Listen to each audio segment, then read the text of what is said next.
All right, Ashley, welcome to the Spa Marketing Made Easy podcast. This is the first, hey, we have tried to get you on this show before. And you Yes. said no because it was A little bit of nerves. little bit of nerves, but now I'm so thrilled that we're actually introducing you as a member of our team. And I feel like that was just in the cards. You know, we've worked together for years, and there's always people that you just have like a connection with. And I feel like we always had that from the beginning. The very first time I remember us working together was the RA day. We did a revenue Yes. accelerator.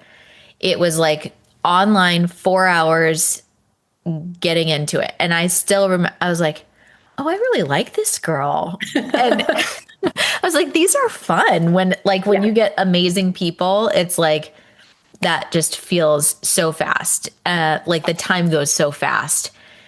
And so we have kind of worked together and grown together for several years. And now we're in this like next stage or next phase of our relationship where you worked yourself out of your spa. You know, you've got an incredible team doing great things, and you were ready to kind of take on a new opportunity and challenge. And so we invited you onto our coaching staff. And I really wanted to use this opportunity to just kind of share with the rest of our community your story, what you're about, and let them get to know you as, you know, as I know you. So, welcome. And Yeah. where do you want to start? Like, so let's start at like, how did you get into this industry in the first place? Like, let's start there because you have a really interesting path.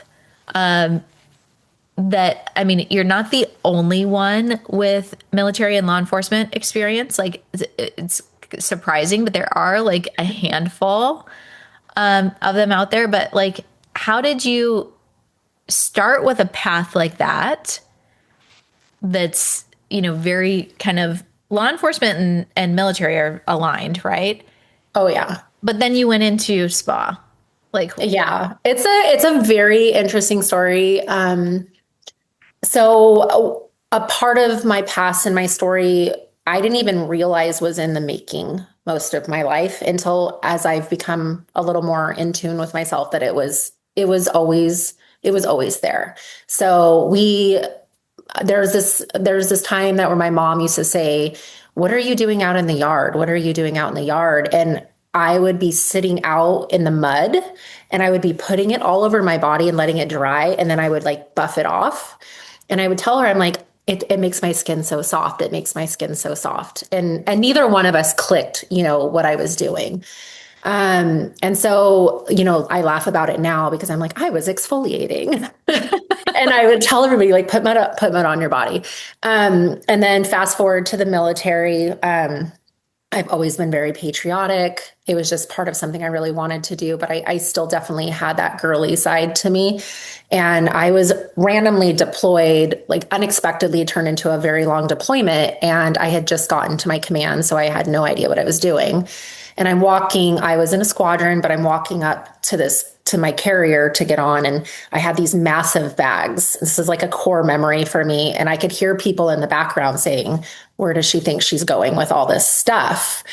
And I had like an entire bag of skincare with me. Again, not knowing for the ship. for the ship. And we have like these really tiny little compartments. And, there's one in the middle that's huge. And that was like all my skincare and makeup. And so it just the whole time there, I was always, that girl.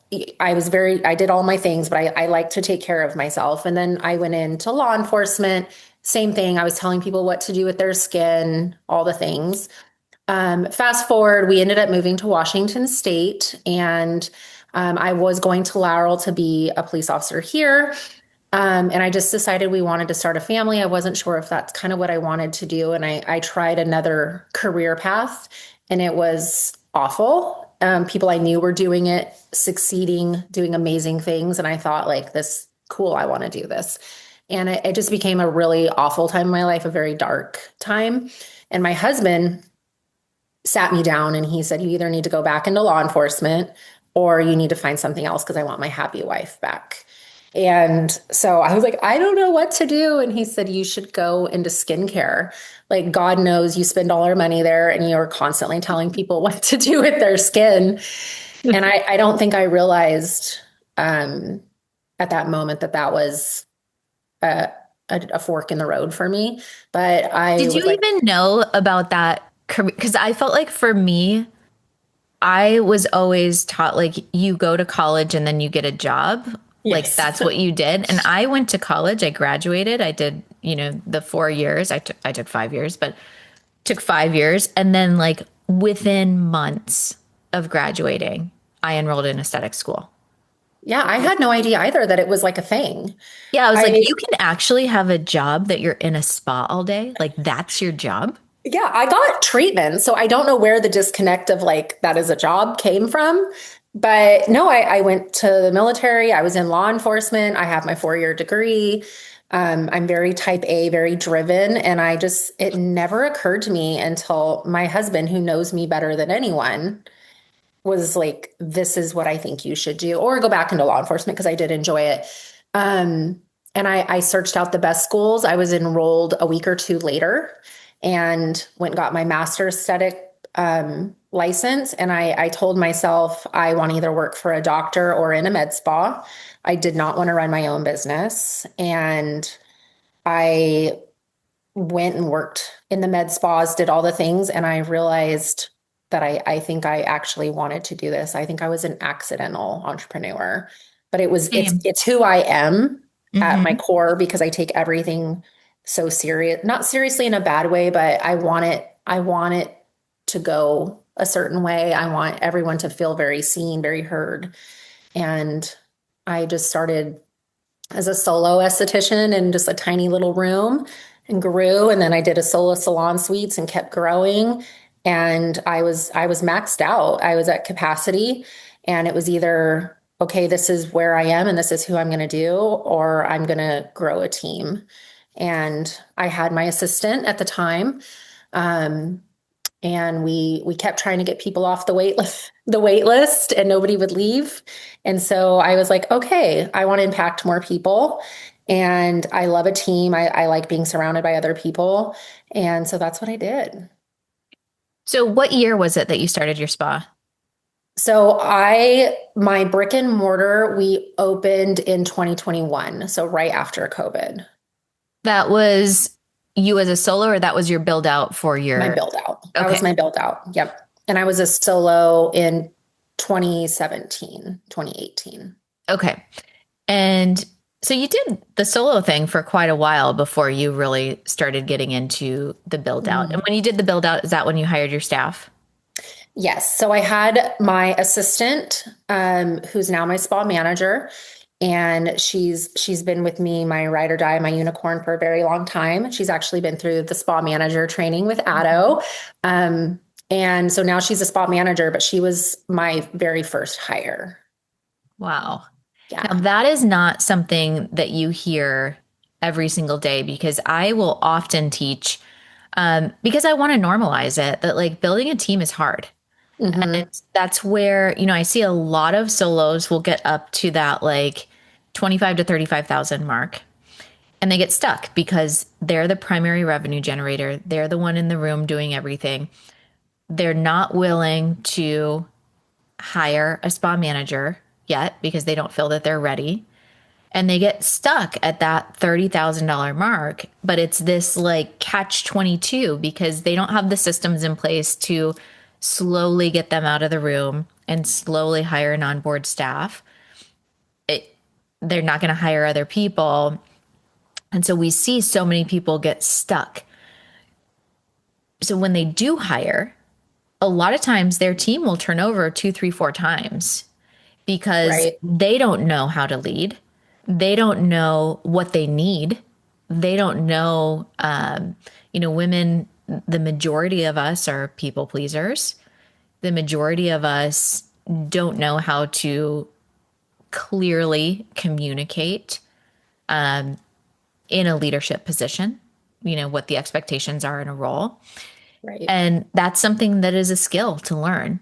So the fact that Megan's been with you from the beginning for so many years, you have obviously like an internal leadership quality, but I would argue, and I think you would agree that like obviously military and law enforcement, there's a lot of leadership that's in There there. is. And I was a supervisor and leader in the military, and then obviously led in certain aspects in law enforcement. I think it's just what we do and who we are. I I will never forget when I first read Extreme Ownership. And I was like, oh my gosh, this is the most amazing. I'm like, they're giving like tangible things that are like leadership principles, and it makes so much sense. And Mhm. I bought the tickets. I went to Muster, which is the conference that Jocko and Leif put on. I brought Kyle with me. I'm like, Kyle, you're going to love this. This is going to be so amazing. And we go to the conference and they're going through essentially the principles. And he's like, yeah, I mean, this is what I've been taught for the past 21 years. And I was like, what? You're holding out on secrets. I was like, It's why? amazing. Why is this? And he's like, yeah, we hear this all day, every day for the past 21 years. And I was like, okay, great. Well, I haven't because I was Yes, never in the military. But they do a good job of teaching tangible leadership principles because leadership is kind of a squishy skill to teach, right? it really is. And also I will say too, it's taught me how to hold people accountable and clearly communicate to people my expectations and how to make them the best version of themselves through my communication. And that was something that I did learn in the military because we knew what was expected. And in law enforcement, we had accountability in our role. We didn't get to, blame it on somebody else or anything like that. There was clear expectations, and I think that's really helped too as we've grown. So 2021, you do your build out, brick and mortar, hire your staff, go through the kind of post COVID boom and all that fun stuff. What was your greatest, like, what were you the most proud of between, over the past 4 years, 5 years that you've gone through I that? think I think what I'm most proud of is my team. Um, a lot of things that I do here in our communities in Addo is there is that fear of hiring, or there is I've hired the wrong person and now what? And it's either the now what or it's the I'm never going to do that again. And I think to fully understand it's okay to figure yourself out and to figure out your team, Hmm. and it's a small business. We're allowed to have the team that we want to have. And I think through interviewing and setting those expectations out from phone interviews to the in person interview to the practical really does allow us to find who our people are. And to say that I haven't had employees that it wasn't a good fit is not true. But I think in the beginning, learning and being able to communicate what we want out of our team and how to fix those challenges that are brought up to us, really, right? I mean, it would But be strange if you didn't have some, some people in turnover. there. And it doesn't like just because someone's not a good fit for your company doesn't mean that they're not a good candidate. They can Right. be an incredible person and there's just like a cultural misalignment. Exactly. And I think oftentimes that can be no matter how much vetting you do. I mean, that's why we have the 90-day probationary period, right? Yes. Because you can learn so much based on the phone interview and the in person and even the practical, but it takes really spending time and being in the same presence as somebody to see how they operate, to see what happens when challenges come up, to be able to say, you know what, they're maybe not aligned with us. And that's Right. okay. That's Right. okay.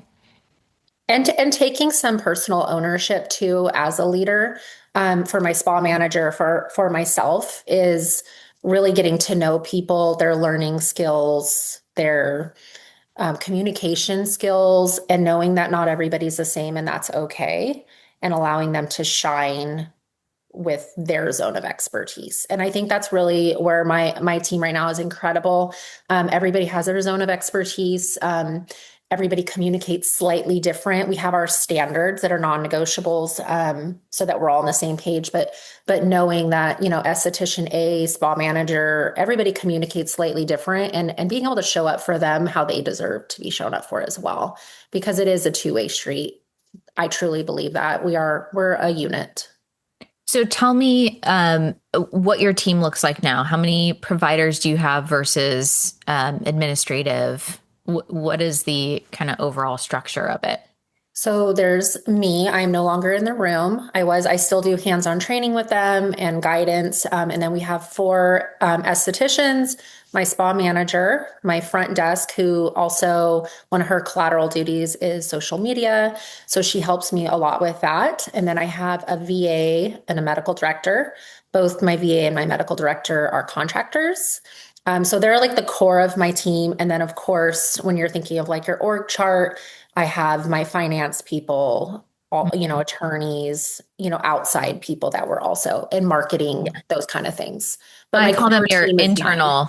internal Yeah. advisory team. Yes. The attorneys, the CPAs, the financial advisors, those are all Yeah. really important people that you, even if they are contracted outside services, they are a part of your company. I mean, they've got to know intimately like your goals and your vision. So They're definitely a part of the team. I mean, I wouldn't be where I am without those people. You're dealing with marketing coaches, your tax, your financial attorneys. All those people really do make you who you are, and they can catapult you to the next level. and And that's the role they're of there the for a reason. CEO is like Mhm. knowing, hey, where am I smart and where do I need to bring in people that are smarter than me? Like Absolutely. we had the Kickstart accounting call and Danielle Hayden, who's the founder, she was like, look, I didn't go to school to be an esthetician. You didn't go to school to be a bookkeeper. So, like, why do you think that just because QuickBooks puts it there that the like big picture strategy and so often that's one of the things that people are trying to do themselves, right? Hmm. But there's like entire majors that are dedicated to like how do I bookkeep appropriately? How do I make sure that I'm doing this appropriately? So it makes sense. I believe very much in our role as CEO is to facilitate and lead a team of people that we are pouring into to be exceptional in their particular role, you know? Yeah, and that makes me, it really does just make me so happy. And I think a lot of entrepreneurs, which I feel like our community, are type A, and we are so used to having our hands in everything. We started out as practitioners, and now somehow we are running a business. And I think we do Somehow. have to, yeah, somehow this happened to us. It happened for us. But we have to take a step back. And I'm speaking from experience of we don't have to know everything. Mhm. You say it so well. It's like we just have to know enough to be dangerous and to make sure we're hiring the right people. And I do think once I let go of so many things and started delegating, is my personal life changed. My Mhm. anxiety levels dropped. And now it just makes me so happy to delegate and to have Yeah. people in my back pocket who that is their zone of genius. Even my estheticians, like I have one girl on my team and she is just our bookworm. She's our science girl. We're getting ready to start a little series called Science Sundays. And she gets into the nitty gritty. And so now if we are bringing on a product line, I do all the initial, looking in, making sure it aligns with us. But then I bring it to her and I'm like, hey, here's what I'm thinking. These are the products. I give her the stuff. And then she's going to give me that green light. And so I think being able to know, like some people on your team, it's okay that they know more than you and they're better than you, and encourage it. And we're all functioning at a different level, and that's great. It's where the magic happens. It was a big milestone for me because being the type A and going, like I used to feel that I had to know the answer to everything. And I Same. was like, if I'm coaching, they're going to ask me and I need to know the answer. And now one of my greatest things is like, I have no idea what that answer is, and I'm very comfortable saying that. But that was like a big milestone to be able to have a level of comfort in what is my zone of genius and what Hmm. do I have no idea about, and just be very comfortable and at peace Hmm. not knowing the answer because it doesn't make sense. That's not where I excel, whatever that thing is. And so I'm going to focus all my time and energy on the things where I do excel. And Right. I think that we have to get comfortable with that. And it's very uncomfortable to not know the answer. We are taught that we're supposed to, well, if I don't know, I can find out for you.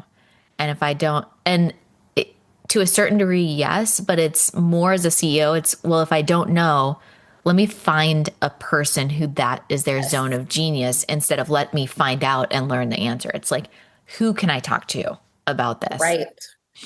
One of like an ongoing joke in my spa, and everyone knows it, is, Ashley's not allowed to touch the booking software.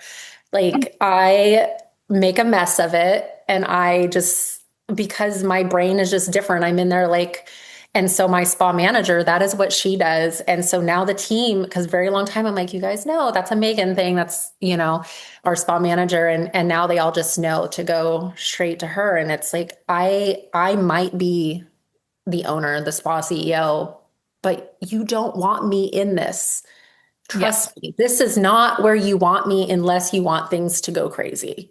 Like, I can So look at it and run the reports and make sure it's all aligned, but when I start messing around in there, you don't want it. And so I think letting people do what they are best at is ideal for everyone. last year for Christmas, Sarah got me a shirt that said, I just work here. Yeah. I don't know. I Because just work here. there were so many like things would happen and I was like, because Christy really is like, she runs a lot of the show. Yeah. And I was like, that's a Christy question. I just work here. you know? That's what I say. I'm like, that's a Megan thing. I'm not sure. Like, what happened with this protocol? Let me check with the esthetician because, I just created it. Let's make sure it's going okay with them. But I feel that we are so blessed to be able to be in this position. There's a lot of people that are going to be listening and saying, but there's just no good people, or there's just no like, what, how do we help them to get to the place where they go from maybe those not correct hires? I don't want to say bad hires because I really believe that there are more good people out there than bad. I think it's we don't have the right people in the right positions and Correct. we're not attracting the right people. All of us started as employees somewhere, right? And Mhm. we have grown and built these incredible businesses. And so it's like, how do we get self aware enough to understand what we need and then be able to communicate that so that we can go on this trajectory? I had someone just message me on LinkedIn and she's like, where do I even start? How do I create systems? How do I? And I was like, okay, I'm going to send you some podcast episodes because that's like a big That's a big question. question. It is, but And it's never ending.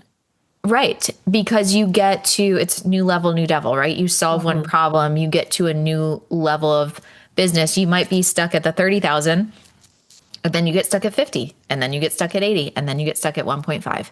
Yeah. There's these tiers that you're solving different things where at 30, maybe you need a spa manager and you need like actual systems in place, right? At 50, you need a sales system in place Right. that's a clear, ongoing, consistent lead flow. At 80, it's a team issue, Yep. right? So we've got these different milestones that we're hitting, but to even get to that next one, so much of it is personal development. So much of it is having tough conversations. So much of it is doing things that make you uncomfortable. and Yep. falling flat on your face. Like almost everything that goes wrong in my company is my fault. I that Taylor Swift song, I've sang it a few times through the spa. I am It's the problem. me, It's I'm me. the problem. But I think that's the nice thing is I definitely tell people like, oh, that was me. I'm sorry. Yeah. How are we gonna fix it?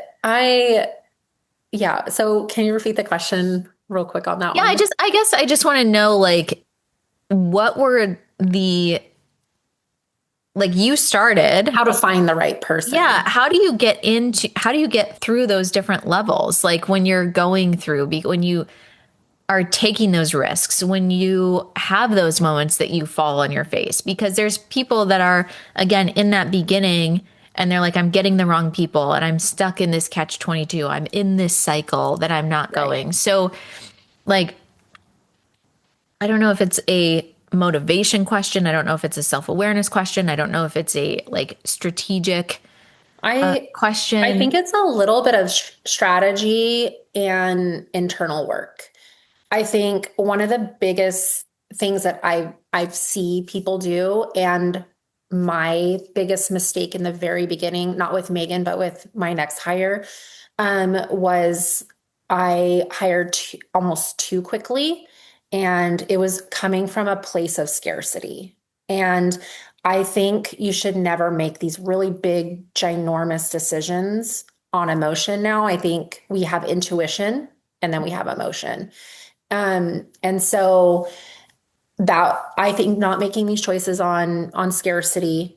And then the biggest thing that we do now that I did not do in the beginning was really sit down and think about who is this person? Who what do their emotions like? How do they show up for clients? How do they speak to leadership? Are they willing to be on social media? I mean, just brain dump it in on a notepad. This role, this is who they look like. So it's kind of like our ideal client, right? Your avatar, I think having an ideal employee avatar is a Mhm. thing. I don't know if Yeah. that's a thing that just came to me right now, but and then it's kind of like when you're dating too, you have your musts and your absolutely nots. And I think really getting clear on who you are as a business, your mission, your just everything you stand for. And does this imaginary person right now fit in with that? And then now you have that. And while you're doing the interview process, do they align with that? Because So we for can me, always teach the skill.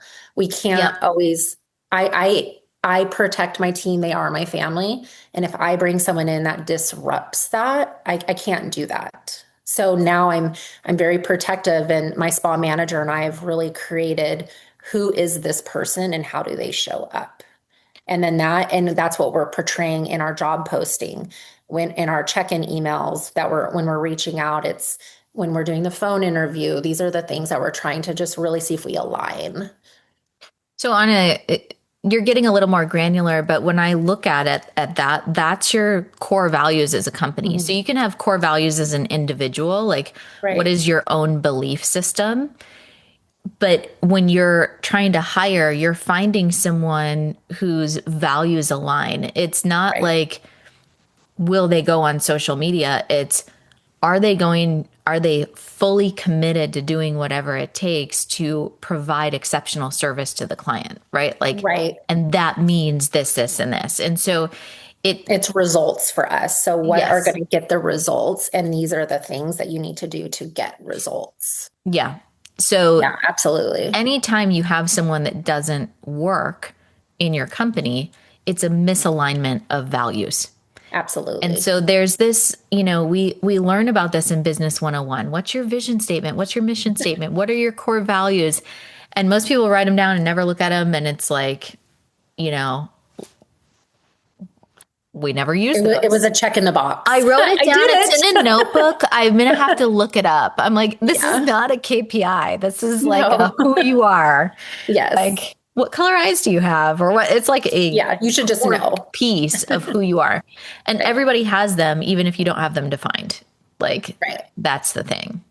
So, Yeah. So I think just finding people that align with who you are and what you want for your clients, for your business, and not doing it out of scarcity.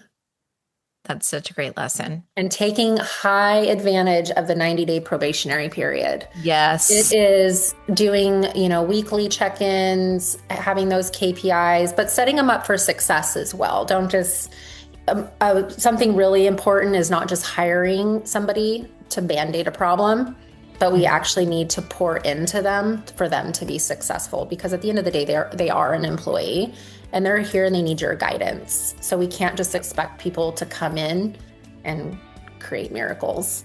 Like, we really do have to pour into them and train them. Yes. So true. Yeah.